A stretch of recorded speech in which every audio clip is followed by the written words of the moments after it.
good morning sa tanan. So guys, for today's video diri sa tasa atong herbal nga medicine. So kani siya kailan mo ni guys, kani morning celery. So kani siya makit-an ra gyud nato ni sa atong kamerkaduhan guys. So kabalo ba mo nga daghan kay na siya mga benefits sa atong lawas.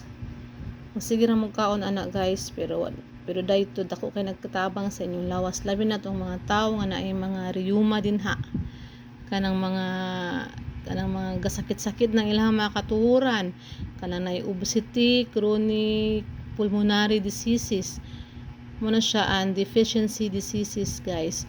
So muna siya ang celery, maka-promotes na siya sa onset sa menstruation. So muna daghan kina siya mga benefits na ra guys. So muna siya makatabang na siya sa sakit sa inyong mga tiyan, kana pong naapoy ka ng kana pong gihubak ka or kana pong di kakalibang, laxative na siya, makapatay po na siya, kills and expels worms from the body. Pwede siya sa naay bronchitis or na kay liver and spleen diseases, katusong mga nagsuka, mga nagsakit ang tiyan, kanang mga gipang dysmenorrhea, hikap. Sumo na siya nya maka-restore pag na siya sa inyong kuan sa sexual potency. So ina grabe jud siya kadaghang benefits guys ba.